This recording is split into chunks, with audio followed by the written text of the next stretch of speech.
जय हिंद। आज का एमसीक्यू स्टार्ट करने से पहले आप क्या कीजिएगा तो वीडियो के डिस्क्रिप्शन में टेलीग्राम का लिंक दिया गया है, जिसे जाके आप ज्वाइन कीजिए और वहां पे ढेरों क्यूज पड़ा हुआ है, जिसे आप देके आप अपना स्कोर चेक कर सकते हैं। तो चलिए बिना देरी किए हुए आज का एमसीक्यू हम लोग स्टार्ट करते हैं। उसमें पहला क्वेश्चन देखेंगे, सबसे बड़ा उड़ने में असमर्थ पक्षी जो सबसे तेज गति से दौड़ सकता है वह है क्या है? सबसे बड़ा उड़ने में असमर्थ पक्षी जो सबसे तेज गति से दौड़ सकता है वह है, तो वह क्या होता है? तो ऑस्ट्रिच होता है। इसका सही आंसर होगा ऑप्शन नंबर सी। अगला क्वेश्चन देखेंगे हम लोग, पावो क्रिस्टेसस किसका वैज्ञानिक नाम है? पावो क्रिस्टेसस जो है वह किसका वैज्ञानिक नाम होता है? तो वह मोर का होता है। इसका सही आंसर होगा ऑप्शन नंबर डी।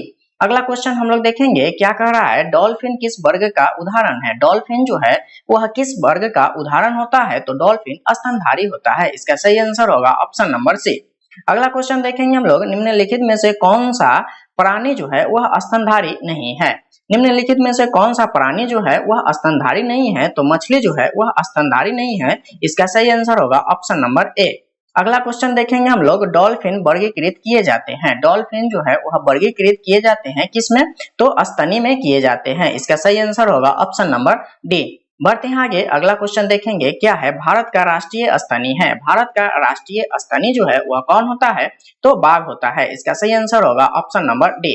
अगला क्वेश्चन देखेंगे हम लोग, व्हेल के हृदय में कितने चेंबर होते हैं? व्हेल के हृदय में कितने चेंबर होते हैं? तो उसमें कितने चेंबर होते हैं? 4 चेंबर होते हैं। इसका सही आंसर होगा ऑप्शन नंबर सी। बढ़ते हैं आगे, अगला क्वेश्चन देखेंगे, क्या है निम्नलिखित में से नियत तापी प्राणी कौन सा है? निम्नलिखित में से नियत तापी प्राणी जो है वह कौन सा होता है? तो चमगादड़। इसका सही आंसर होगा ऑप्शन नंबर सी। उसके बाद है पीताम्बरी एक प्रजाति है। पीताम्बरी एक प्रजाति है, वह किसका होता है? तो सरसों की। इसका सही आंसर होगा ऑप्शन नंबर बी। अगला क्वेश्चन देखेंगे हम लोग, कुफरी किस फल की किस्म है? कुफरी जो है वह किस फल की किस्म होती है? तो कुफरी जो है आलू की किस्म है। इसका सही आंसर होगा ऑप्शन नंबर ए।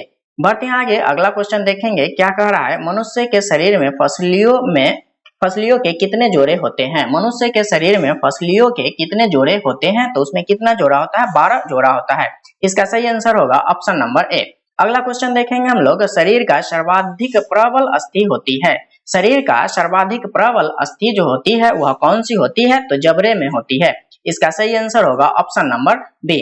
अगला क्वेश्चन देखेंगे हम लोग, मनुष्य के शरीर में पैर की हड्डी, मनुष्य के शरीर में पैर की जो हड्डी है वह कैसी होती है? तो खोखली होती है। इसका सही आंसर होगा ऑप्शन नंबर ए। बढ़ते हैं आगे, अगला क्वेश्चन देखेंगे, क्या है टिबिया नामक हड्डी किसमें पाई जाती है? टिबिया नामक हड्डी जो है वह किसमें पाई जाती है? तो वह टांगों में पाई जाती है। इसका सही आंसर होगा ऑप्शन नंबर बी। बढ़ते हैं आगे, अगला क्वेश्चन देखेंगे, क्या है मानव शरीर के किस अंग की हड्डी सबसे लंबी होती है? मानव शरीर की किस अंग की हड्डी जो है वह सबसे लंबी होती है? तो जांघ की हड्डी सबसे लंबी होती है। इसका सही आंसर होगा ऑप्शन नंबर बी। अगला क्वेश्चन देखेंगे, मनुष्य के जीवन काल में कितने दांत 2 बार विकसित होते हैं? मनुष्य के जीवन काल में कितने दांत जो है वह 2 बार विकसित होते हैं? तो 20 दांत जो है वह 2 बार विकसित होते हैं। इसका सही आंसर होगा ऑप्शन नंबर सी। बढ़ते हैं आगे, अगला क्वेश्चन देखेंगे, क्या है मानव शरीर में पाचन का अधिकांश भाग किस अंग में संपन्न होता है? मानव शरीर में पाचन का अधिकांश भाग किस अंग में संपन्न होता है? तो वह सबसे ज्यादा छोटी आंत में होता है। इसका सही आंसर होगा ऑप्शन नंबर सी। अगला क्वेश्चन है, अधिकतम पोषक तत्व रक्त में कहां से अवशोषित किए जाते हैं? अधिकतम पोषक तत्व जो है वह रक्त में कहां से अवशोषित किए जाते हैं? तो वह कहां से किया जाता है? छोटी आंत से। इसका सही आंसर होगा ऑप्शन नंबर सी। अगला क्वेश्चन देखेंगे, क्या है लार में कौन सा एंजाइम पाया जाता है? लार में कौन सा एंजाइम पाया जाता है? तो उसमें टाइलिन पाया जाता है। इसका सही आंसर होगा ऑप्शन नंबर बी। अगला क्वेश्चन देखेंगे हम लोग, पेट में भोजन को पचाने के लिए निम्न में से किसकी खास आवश्यकता होती है? पेट में भोजन पचाने के लिए निम्नलिखित में से किसकी खास आवश्यकता होती है? तो वह किसका होता है? तो एंजाइम का होता है। इसका सही आंसर होगा ऑप्शन नंबर सी। बढ़ते हैं आगे, अगला क्वेश्चन देखेंगे, क्या है मुख्य से निकली लार किसका पाचन करती है? मुख्य से निकली लार जो है वह किसका पाचन करता है? तो वह स्टार्च का पाचन करता है। इसका सही आंसर होगा ऑप्शन नंबर बी। अगला क्वेश्चन देखेंगे हम लोग, निम्नलिखित में से किस अम्ल की उपस्थिति मानव पेट में होती है? निम्नलिखित में से किस अम्ल की उपस्थिति जो है वह मानव पेट में होती है? तो कौन सा होता है? हाइड्रोक्लोरिक अम्ल होता है। इसका सही आंसर होगा ऑप्शन नंबर बी। बढ़ते हैं आगे, अगला क्वेश्चन देखेंगे क्या है, पाचन क्रिया में प्रोटीन निम्नलिखित में से किस पदार्थ में बदल जाता है। पाचन क्रिया में प्रोटीन निम्नलिखित में से किस पदार्थ में बदल जाता है, तो वह जो है एमिनो अम्ल में बदल जाता है। इसका सही आंसर होगा ऑप्शन नंबर सी। अगला क्वेश्चन देखेंगे, निम्नलिखित में से वह अंग कौन सा है जो मानव शरीर में ग्लाइकोजेन के रूप में कार्बोहाइड्रेट को जमा करता है। निम्नलिखित में से वह अंग कौन सा है जो मानव शरीर में ग्लाइकोजेन के रूप में कार्बोहाइड्रेट को जमा करता है, तो वह है यकृत। इसका सही आंसर होगा ऑप्शन नंबर डी। अगला क्वेश्चन देखेंगे हम लोग, पित्त निम्नलिखित में से किसके द्वारा पैदा किया जाता है। पित्त जो है वह किसके द्वारा पैदा किया जाता है, तो वह यकृत के द्वारा होता है। इसका सही आंसर होगा ऑप्शन नंबर ए।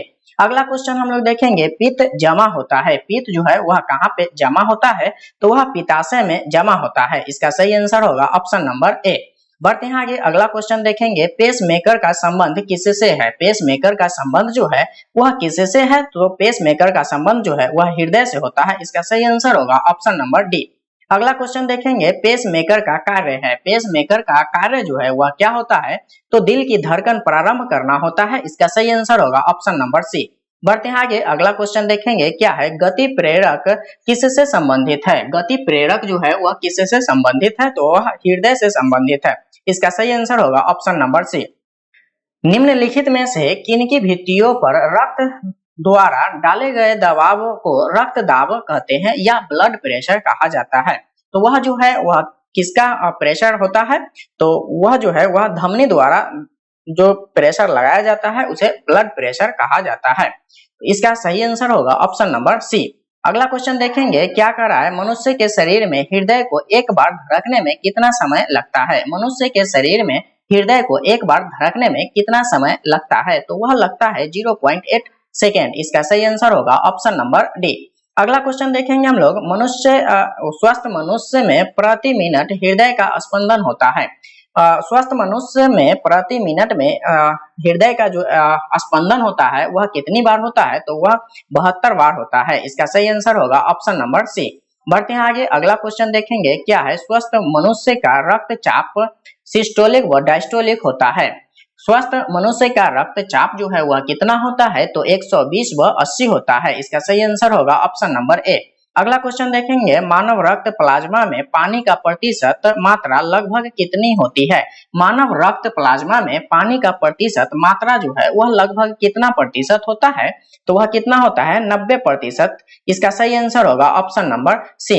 अगला क्वेश्चन देखेंगे हम लोग, रक्त में पाई जाने वाली धातु है। रक्त में पाए जाने वाली धातु जो है वह कौन सी होती है, तो लोहा। इसका सही आंसर होगा ऑप्शन नंबर डी। अगला क्वेश्चन देखेंगे, रक्त का शुद्धिकरण कहाँ होता है। रक्त का शुद्धिकरण जो है वह कहाँ पे होता है, तो किडनी में शुद्धिकरण होता है। इसका सही आंसर होगा ऑप्शन नंबर सी। बढ़ते हैं आगे, अगला क्वेश्चन देखेंगे क्या है, मानव शरीर में खून के शुद्धिकरण की प्रक्रिया को कहते हैं। मानव शरीर में खून के शुद्धिकरण की प्रक्रिया को कहते हैं, उसे क्या कहा जाता है, तो डायलिसिस कहा जाता है। इसका सही आंसर होगा ऑप्शन नंबर ए। आज के लिए बस इतना ही, मिलते हैं अगले क्लास में। अगर आपको वीडियो अच्छा लगा है तो लाइक कीजिए, सब्सक्राइब कीजिए और शेयर जरूर कीजिए। So thanks for watching this video.